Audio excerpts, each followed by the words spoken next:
ஓம் சாந்தி. அவ்யக்த சமிகை அக்டோபர் மாதம். இந்த மாதத்தினுடைய தீம் டைட்டில் என்னவென்றால் स्वयं और सर्व के प्रति मनसा द्वारा योग की शक्तियों का प्रयोग करो।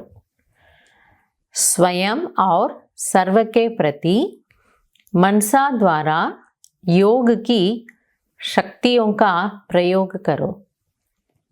பாபா நமக்கு புரிய வைக்கிறாரு, தனக்காகவும் மற்றும் அனைவருக்காகவும் மனதின் மூலமாக யோக சக்தியை பிரயோகம் செய்யுங்கள். தனக்காகவும் மற்றும் அனைவருக்காகவும் மனதின் மூலமாக யோகத்தின் சக்தியை பிரயோகம் செய்யுங்கள்.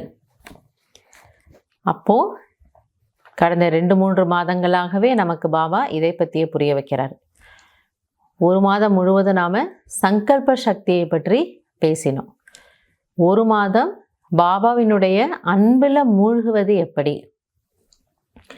கடந்த மாதம் என்ன பார்த்தோம்? யோக ஜுவாலை. நம்முடைய யோகம் எனப்பட்டது எரிமலை யோகமாக இருக்கணும். அதற்கு நாம் என்னெல்லாம் செய்யணும், அப்படி செய்வதன் மூலமாக பலன்கள் என்ன. இப்போ அப்படியெல்லாம் நம்ம இருந்தோன்னா நம்முடைய மனநிலை எப்படி இருக்கும், அதனுடைய பலன் பிராப்தி ஸ்வரூபம் என்ன அப்படிங்கிறதையும், அதை நாம் பின்ன எப்படி மற்றவர்களுக்காக உபயோகம் செய்யணும், பிரயோகிக்கணும் அப்படிங்கிறத இந்த மாதம் முழுவதும் பாபா நமக்கு புரிய வைக்கிறார். ஆக மன்சா சேவைங்கிறது என்ன, அதை நமக்காக நாம் எப்படி செய்யணும், அது ஒரு உயர்ந்த உத்தமமான சேவை, அதை எப்படி செய்வது அப்படிங்கிறத பற்றி பாபா நமக்கு இந்த மாதம் முழுவதும் புரிய வைக்கிறார். நல்லது. अक्टूबर 1 अव्यक्त समीगे.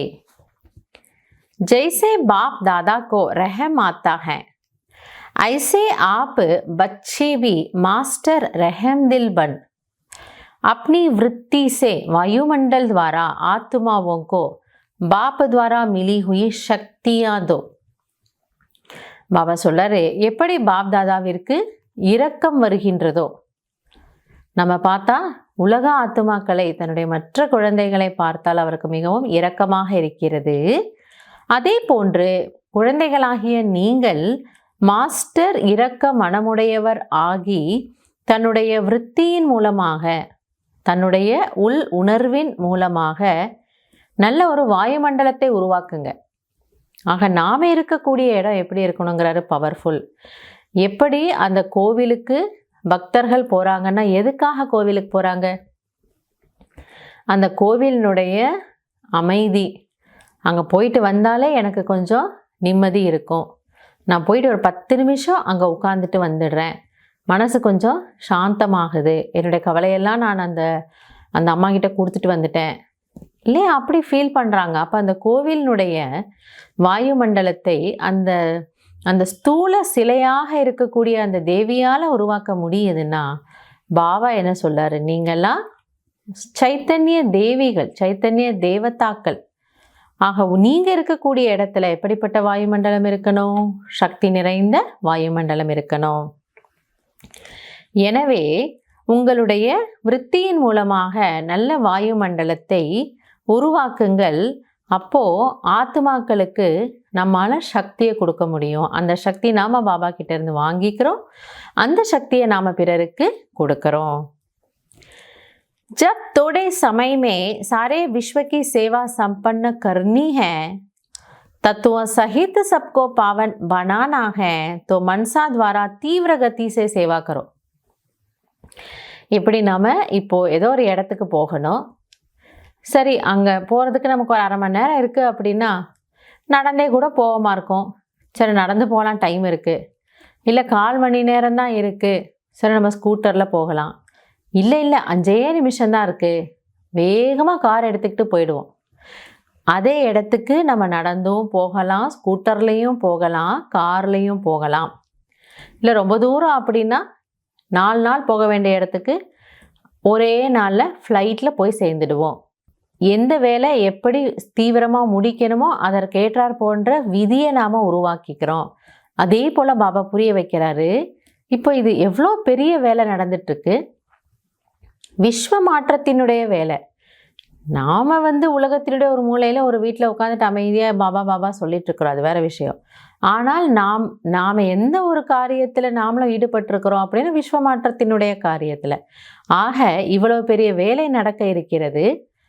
அதுவும் நீங்கள் இயற்கை உட்பட தத்துவங்களையும் சேர்த்து நீங்கள் பாவனம் ஆக்கணும், தூய்மை ஆக்கணும்னு பொழுது உங்களுடைய வேகம் இன்னும் அதிகரிக்க வேண்டும். ஸோ அந்த வேலை பாபா நமக்கு புரிய வச்சிருக்காரு இல்லையா. மனிதர்கள் அப்படின்னா ராஜயோக பாடத்தை 7 நாள் உட்கார வச்சு நாம் சொல்லி கொடுக்கலாம். இயற்கைக்கு நம்ம எப்படி பாடம் சொல்லி கொடுப்போம்? தத்துவங்களை எப்படி தூய்மையாக்குறது? ஸோ தத்துவங்களை நம்முடைய மனசக்தியின் மூலமாக, எண்ண சக்தியின் மூலமாக, விருத்தி மூலமாக தூய்மையாக்கணும். அதனால் பாபா சொல்றாரு, மன்சா சேவை மூலமாக நீங்கள் இயற்கை உட்பட தீவிர வேகத்தில் தூய்மையாக்குங்கள். ஸோ மன்சா சேவைங்கிறது ரொம்ப ஃபாஸ்ட் ஃப்ளைட்டில் போகிற போல் வேக வேகமாக செய்யக்கூடிய சேவை. எனவே இன்னைக்கு பாபா நமக்கு இதனுடைய முக்கியத்துவத்தை புரிய வைக்கிறார். இது எப்படிப்பட்ட வேலையை செய்யும் அப்படிங்கிறத புரிய வைக்கிறார். எனவே இதை நாம் புரிந்து கொண்டு இதற்கு நாம் தயாராக்கி கொள்ளலாம். நல்லது. ஓம் சாந்தி.